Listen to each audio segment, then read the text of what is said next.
Good morning मेरे प्यारे साथियों, आप लोग YouTube channel EVR computer studio में आप लोग का स्वागत है। और आज की क्लास ट्रिपल सी में जो मई और जून में एग्जाम चल रहे हैं 2024 के, जिसमें टॉप 25 एमसीक्यू क्वेश्चन सॉल्व करेंगे हम लोग, जिसमें बार बार कंप्यूटर की फील्ड में पूछा जाता है क्वेश्चन ट्रिपल सी में। और इसकी क्लास 5वीं है ट्रिपल सी की। और क्लास स्टार्ट करने से पहले अगर आप लोग चैनल को सब्सक्राइब नहीं किए तो सब्सक्राइब कर दे, लाइक और ज़्यादा से ज़्यादा अपने दोस्तों को पास शेयर करें कि उनको भी ये वीडियो देख करके उनका अच्छा भी ट्रिपल से अच्छे ग्रेड से पास हो जाए। और यहाँ पे आपको एक क्वेश्चन को 2-3 तरीके से तोड़ कर बताया जाता है इस चैनल पे, तो मेरे क्लास में, क्योंकि एक क्वेश्चन कई तरह से घुमा के पूछ सकता है। ठीक है, तो स्टूडेंट को ये ना हो कि एक ही क्वेश्चन के बेस पर डिपेंड रहे। कितने क्वेश्चन कितने तरह से बदला जा सकता है ये आपको हमारे ही क्लास में बताया जा सकता है। तो हम लोग क्लास स्टार्ट करते हैं। आपके स्क्रीन में पहला क्वेश्चन शो कर रहा है, निम्नलिखित में से कौन सा ईमेल एड्रेस का पता नहीं है। पूछा है कि बताइए ईमेल एड्रेस होता है जिसका पार्ट नहीं है। ठीक है, तो इसका डायरेक्ट हम लोग आंसर सॉल्व करेंगे जिससे टाइम ज़्यादा वेस्ट होता है। तो इसका आंसर हो जाएगा आपका बी, विंडोज़। विंडो एक ऑपरेटिंग सिस्टम होता है, ये आपका ईमेल एड्रेस का पार्ट नहीं होता है। ठीक है, ईमेल एड्रेस का पार्ट होते हैं आपका @, ठीक है, आपका यूजर नेम, दूसरा होता है आपका डोमेन नेम। ठीक है, ये तीन आपका ईमेल के पार्ट होते हैं।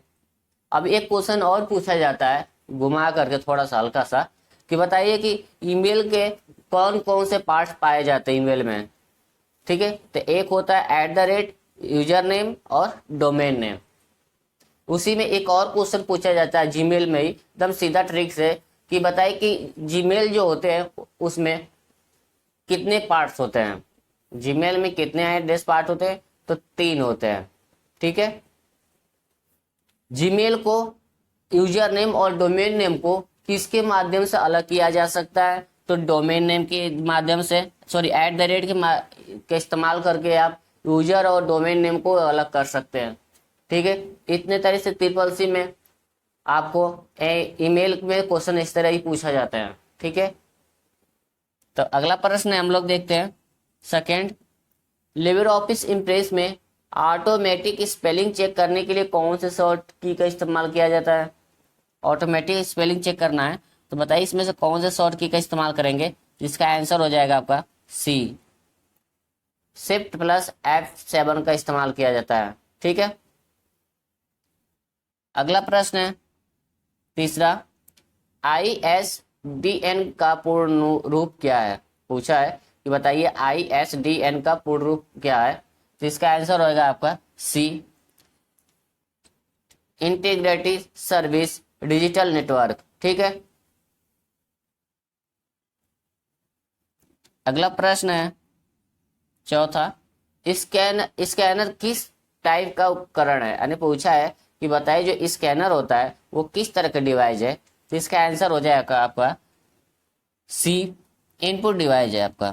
ठीक है, स्कैनर एक इनपुट डिवाइस है। आप लोग दुकान में देखे होंगे कोई भी काम फोटो कॉपी करना या आप डॉक्यूमेंट की स्कैनिंग करके उसे कहीं अपलोड करना हो, या फोटो एक आपके पास एक फोटो है उसको 4 फोटो बनाना है तो स्कैन पर रख के स्कैनिंग कर सकते हैं, तो उसी को बोलते वो है जो हमारा दिखता है, जो वो होता है इनपुट के माध्यम से। ये रख दीजिए इनपुट, आपको स्क्रीन में कवर कर लेगा, आउटपुट हो जाता है। तो अगला प्रश्न है पांचवा, प्रथम पीढ़ी के कंप्यूटर ENIAC में कितने वैक्यूम का इस्तेमाल किया गया था। जो बताइए जो फर्स्ट जनरेशन का जो कंप्यूटर था ENIAC, उसमें कितने वैक्यूम ट्यूब का इस्तेमाल किया गया था। ये क्वेश्चन हमेशा बार बार आया है।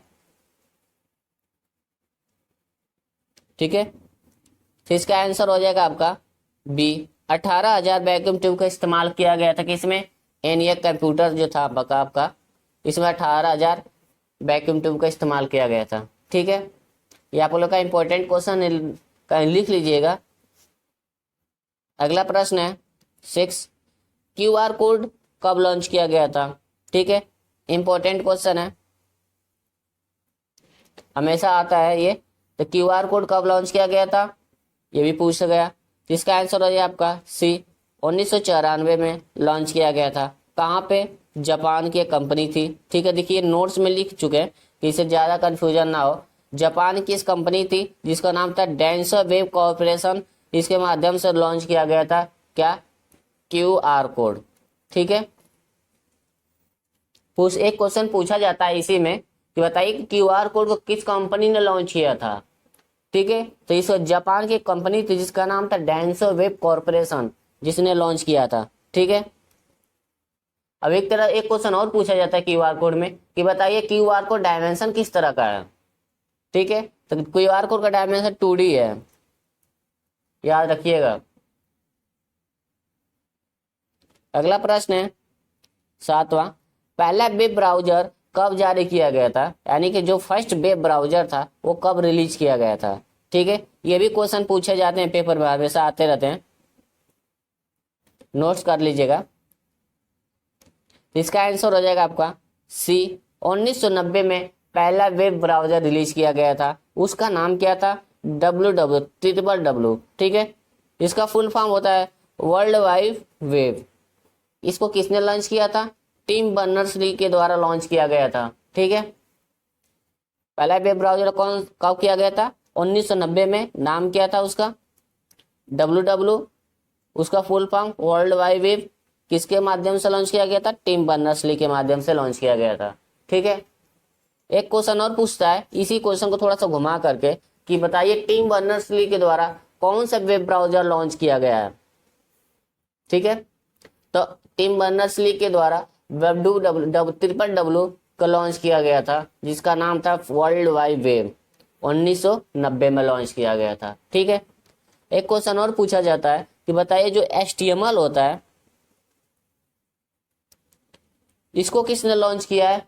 इसको भी टिम बर्नर्स-ली के माध्यम से लॉन्च किया गया है। ठीक है, HTML को भी। अगला प्रश्न है 8वां, लिब्रे ऑफिस राइटर में हेडिंग 2 की शॉर्ट कुंजी क्या होती है। हेडिंग जो लगाया जाता है फर्स्ट सेकंड थर्ड, उसमें से सेकंड की शॉर्ट की क्या होती है। तो इसका आंसर हो जाएगा आपका बी। Ctrl+2 का इस्तेमाल किया जाता है सेकंड हेडिंग के लिए। पहली हेडिंग के लिए क्या करते हैं, Ctrl+1 का इस्तेमाल करते हैं। ठीक है, थर्ड हेडिंग के लिए Ctrl+3 का इस्तेमाल करते हैं। ठीक है, ये क्वेश्चन हमेशा पूछा जाता है, तीनों हेडिंग के बारे में हमेशा क्वेश्चन आते हैं कि बताइए एक लिब्रे ऑफिस जो राइटर में होती हेडिंग 2 होती है, 1 होती है और 3 होती है, उसकी शॉर्ट की क्या होती है। तो 1 2 3 की जो आप देखिएगा तुरंत बोलिए Ctrl+1, Ctrl+2 और Ctrl+3 होती है हेडिंग की शॉर्ट की। ठीक है, चलते अगले प्रश्न में। 9 है, लैन का फुल फॉर्म क्या है। ये नेटवर्क की फील्ड से आ रहा है, तो इसका आंसर हो जाएगा लोकल एरिया नेटवर्क। आंसर हो जाएगा सी। ठीक है, लोकल एरिया नेटवर्क। अगला प्रश्न है 10वां, RPA का फुल फॉर्म क्या होता है। ये भी कई बार क्वेश्चन पूछा गया। ठीक है, RPA का फुल फॉर्म क्या होता है, तो इसका आंसर हो जाएगा सी, रोबोटिक्स प्रोसेस ऑटोमेशन। ठीक है,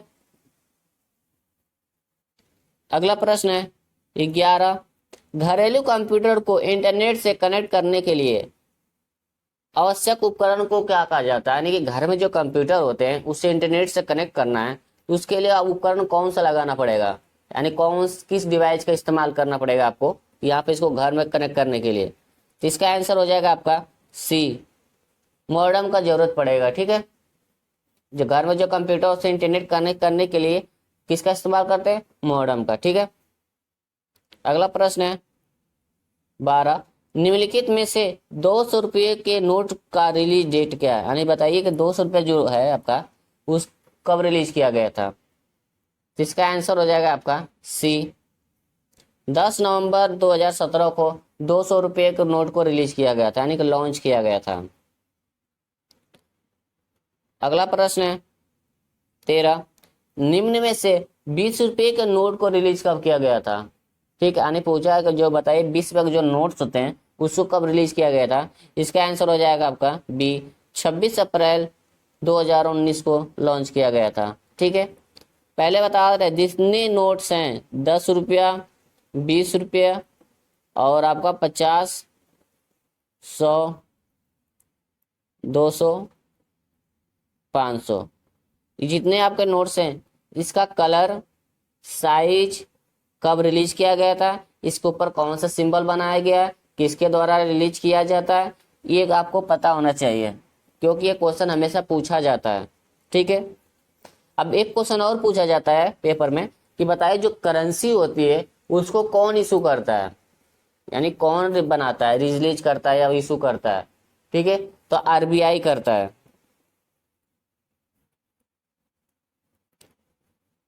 ठीक है, आरबीआई के द्वारा किया जाता है। ठीक है, अगला क्वेश्चन है लिबर ऑफिस कैल्क में मैक्सिमम जूम कितना है, यानी न्यूनतम जूम कितना है। ठीक है, जी किसमें, कैल्क में कितना जूम हो सकता है मैक्सिमम। तो इसका आंसर हो जाएगा आपका बी, 4000, सॉरी 400% हम लिबर ऑफिस कैल्क में जूमिंग कर सकते हैं, कितना, मैक्सिमम। अगला प्रश्न है 15, डीटीपी का फुल फॉर्म क्या होता है। ठीक है, ये भी कई बार क्वेश्चन आया है। इसका आंसर हो जाएगा आपका बी, डेस्कटॉप पब्लिशिंग। ठीक है, डीटीपी का फुल फॉर्म होता है डेस्कटॉप पब्लिशिंग।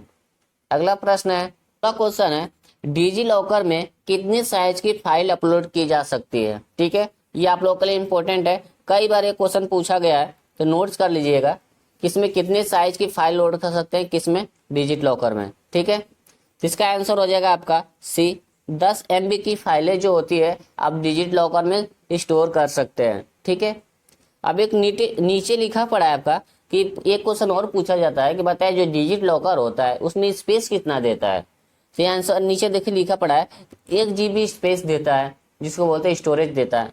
और इसका लॉन्च कब किया गया था, फरवरी 2015 से स्टार्ट हुआ था। ठीक है, तो एक क्वेश्चन पूछा जाता है इसी में, बताए जो डिजिट लॉकर है उसको लॉन्च कब, स्टार्टिंग कब हुई थी, तो 15 फरवरी को हुआ था। एक क्वेश्चन और पूछा जाता है घुमा के इसी को में कि बताए जो डिजिट लॉकर है उसमें स्टोरेज कैपेसिटी कितनी दी जाती है। तो इसका आंसर हो जाएगा आपका 1 GB। ठीक है, 1 GB स्टोरेज कैपेसिटी दी जाती है। देखिए आप लोगों का नीचे ही लिख दे रहा हूं कि इसलिए कि आप लोगों को भी दिक्कत ना हो, हमें भी दिक्कत ना हो थोड़ा सा। तो अगला प्रश्न है 17, लिबर ऑफिस कैल्क में सेव एज टेम्पलेट की शॉर्ट क्या होती है। जो एज टेम्पलेट होता है उसकी शॉर्ट की क्या होती है। ठीक है, इसका आंसर हो जाएगा आपका सी, शिफ्ट प्लस F11 का इस्तेमाल करके आप सेव एज टेम्पलेट का यूज कर सकते हैं। ठीक है, अगला प्रश्न है 18, निम्नलिखित में से कौन सा डॉट मैट्रिक्स प्रिंटर का उदाहरण है। पूछा क्या, जो डॉट मैट्रिक्स प्रिंटर होता है उसका उदाहरण कौन सा, एग्जाम्पल क्या है। तो इसका आंसर हो जाएगा आपका सी, इम्पैक्ट प्रिंटर। इम्पैक्ट प्रिंटर एक डॉट मैट्रिक्स प्रिंटर का उदाहरण है। ठीक है, अगला प्रश्न है 19, लिब्रो ऑफिस राइटर में डबल अंडरलाइन, जो डबल अंडरलाइन होती है इस तरह का, डबल अंडरलाइन के लिए किस शॉर्ट की का इस्तेमाल किया जाता है। इसका आंसर हो जाएगा आपका सी, कंट्रोल+D। ठीक है, कंट्रोल+D का इस्तेमाल करते हैं डबल अंडरलाइन के लिए, किसमें, लिब्रे ऑफिस राइटर में करते हैं। ठीक है, अगला प्रश्न है 20, लिब्रे ऑफिस इंप्रेस में स्पेलिंग चेक करने की शॉर्ट की क्या है। ओनली स्पेलिंग चेक करना है, कोई ऑटोमेटिक नहीं पूछा, ओनली स्पेलिंग चेक करने के लिए कौन सी शॉर्ट की का इस्तेमाल करते हैं। इसका आंसर हो जाएगा सी, F7 का इस्तेमाल करते हैं ओनली स्पेलिंग चेक करने के लिए। और ऑटोमेटिक स्पेलिंग चेक करना है तो आपको शिफ्ट प्लस F7 का इस्तेमाल करना पड़ेगा ऑटोमेटिक के लिए। अगला प्रश्न है 21, फेसबुक पर, जो फेसबुक चलाते हैं, किसी व्यक्ति को मित्र की अधिकतम संख्या कितनी होती है। यानी जो फेसबुक पर किसी व्यक्ति के मित्रों यानी फ्रेंड की अधिकतम संख्या कितनी हो सकती है, मैक्सिमम। एक लिमिट है ना फेसबुक पे, इतने के बाद आपको फ्लाई मोड में ऑन हो जाता है। ठीक है, प्रोफेशनल मोड में ऑन हो जाता है। तो उसी तरह पूछा है, इसका आंसर हो जाएगा आपका सी, 5000। जैसे आपका 5,000 कंप्लीट होता है फेसबुक पे, तो आपका प्रोफेशनल मोड में चला जाता है। ठीक है, अब वहां से आपका फ्रेंड रिक्वेस्ट कोई भी भेजेगा तो आपको आएगा ही नहीं, फ्रेंड रिक्वेस्ट उनका भी आएगा लेकिन आप एक्सेप्ट नहीं कर पाएंगे क्योंकि आपकी 5 ईयर कंप्लीट हो चुका है। ठीक है, बस वो आपको फॉलो करेगा, फ्रेंड रिक्वेस्ट नहीं भेज पाएंगे। एक क्वेश्चन और पूछा जाता है कि बताइए जो फेसबुक होता है इसमें जो अकाउंट खोला जाता है वो कितने एज में खोला जाता है। ठीक है, तो इसका आंसर हो जाएगा आपका 13। 13 साल की एज में फेसबुक पर आप अकाउंट खोल सकते हैं। ठीक है, अगला प्रश्न है निम्न में से किस बैंक की शाखाएं सबसे अधिक है। बताइए इसमें से कौन सी एक बैंक है जिसका सबसे ज्यादा ब्रांच है, सबसे ज्यादा मैक्सिमम सबसे ज्यादा ब्रांच पाया जाता है। इसका आंसर हो जाए आपका सी, SBI। SBI का सबसे ज्यादा ब्रांच एक शाखाएं होती है। ठीक है, आप हर जगह जाएंगे तो हमेशा आपको ब्रांच SBI दिखेगा। क्वेश्चन पूछा जाता है बताइए इसमें से कौन सी सबसे ज्यादा ब्रांच किसकी पाई जाती है, कौन से बैंक की, तो SBI की पाई जाती है। कभी कभी SBI का भी फुल फॉर्म पूछा जाता है। ठीक है, एक क्वेश्चन और पूछा जाता है कि बताइए कौन सा बैंक सबसे पहले डेबिट कार्ड को लॉन्च किया था। ठीक है, ये क्वेश्चन कमेंट बॉक्स में जरूर करिएगा। अगला प्रश्न है 23, लिबर ऑफिस कैल्क में सेल की चौड़ाई यानी विड्थ कम करने की शॉर्ट की क्या है। जो हमारे चौड़ाई होती है, सेल की विड्थ होती है, उसको कम करना है तो उसका आंसर क्या हो जाएगा, कौन से शॉर्ट की का इस्तेमाल करते हैं। इसका आंसर हो जाएगा आपका सी, अल्ट प्लस लेफ्ट एरो। ठीक है, 24 क्वेश्चन है कि बुलेट एंड नंबरिंग पैराग्राफ और टेक्स्ट जैसे कमांड किस मेनू में पाया जाता है। ठीक है, यानी बुलेट और नंबरिंग भी होती है आपके कौन से मेनू में होता है और पैराग्राफ और टेक्स्ट किस मेनू में पाया जाता है। इसका आंसर हो जाएगा आपका फॉर्मेट में। ठीक है, फॉर्मेट में चले जाएंगे तो आपको टेक्स्ट भी मिलेगा, पैराग्राफ भी मिलेगा और बुलेट नंबरिंग भी उसी में मिलेगी। सबसे नीचे टेक्स्ट आपको स्टार्टिंग में मिल जाएगा, पैराग्राफ 2-3 पॉइंट के बाद मिलेगा और आपको बुलेट और नंबरिंग नीचे मिलेगा आपको। ठीक है, कभी कभी क्वेश्चन ये भी पूछते हैं बताइए जो लिब्रा ऑफिस कैल्क होते हैं, इम्प्रेस होता है और राइटर होता है, इसमें कितने मेनू पाए जाते हैं। तो आपको जो कैल्क होते हैं उसमें 11 मेनू होते हैं, राइटर में भी 11 होते हैं और आपका इम्प्रेस में 10 मेनू होता है, याद रखिएगा आप। अगला प्रश्न है कि IoT का फुल फॉर्म क्या होता है। ठीक है, इसका आंसर हो जाएगा इंटरनेट ऑफ थिंग। ठीक है, आंसर हो जाएगा सी, इंटरनेट ऑफ थिंग। अब नीचे देखते हैं इंटरनेट ऑफ थिंग के फादर कौन है। इंटरनेट ऑफ थिंग के फादर कौन है, केविन एंडरसन। ठीक है, केविन एंडरसन IoT के फादर है और इसको कब रिलीज किया गया था, 1999 में। ठीक है, इस चीज को नोट्स कर लीजिएगा अपने कॉपी में, आपको डिटेल लिखा पड़ा है। इसीलिए बोलते हैं ना कि इस क्लास में आपको थोड़ा अलग लेवल से बताया जाता है। ये नहीं कि आपको ज्यादा पेन मार्कर से लिख के दिखाया जाएगा, नहीं, आपको वही नीचे जस्ट आपको लिख दिया जाएगा कि आपको भी दिक्कत ना हो और थोड़ा मुझे भी आपको दिक्कत ना हो। ठीक है, तो ये था आपका टॉप 25 क्वेश्चन जो हमेशा पूछे जाते हैं। ठीक है, जो हमने सॉल्व किया है, ये आपका जून में एग्जाम्स होने वाले हैं और मई के एग्जाम का आज लास्ट पेपर है, तो आप लोग एक वीडियो आप लोग बहुत इंपॉर्टेंट है। ठीक है, क्लास करते रहिए, यहाँ पे आपको हर एक ट्रिक का बताया जाएगा क्वेश्चन। एक क्वेश्चन कितने स्टेप में तोड़ा जाता है आपको हमारे ही क्लास में मिलेगा आपको, जिससे क्या होता है ना कि बच्चों को भी एकदम कॉन्फिडेंस रहता है कि हाँ ये क्वेश्चन कितने तरीके से तोड़ सकता है। बार पता चलता है कि क्वेश्चन एक ही स्टेप में आता है, बाद में उसको क्वेश्चन बदल देता है तो बच्चे कंफ्यूज हो जाते हैं, अरे यार ये कहाँ से क्वेश्चन आ गया, हम तो पढ़े नहीं है। नहीं, आप पढ़े हैं लेकिन आपको ये होता है कि आपको सामने वाला टीचर जो होता है ना आपको कितने स्टेप में वो क्वेश्चन तोड़ के बताया है, बस डिपेंड ये करता है आपके। ठीक है, तो अगर आप क्लास को ज्वाइन नहीं किए तो ज्वाइन सब्सक्राइब कर लीजिए, चैनल को लाइक और ज़्यादा से ज़्यादा शेयर करें अपने दोस्तों को भी, उनको भी ज्वाइन कर लीजिए, उनका भी अच्छे से 83 ग्रेड अच्छे ग्रेड से पास हो जाए। तो मिलते हैं हम लोग नेक्स्ट क्लास में, और भी अच्छे से इंपॉर्टेंट क्वेश्चन लेकर आते हैं आप लोगों के बीच में। तो जय हिंद, जय भारत।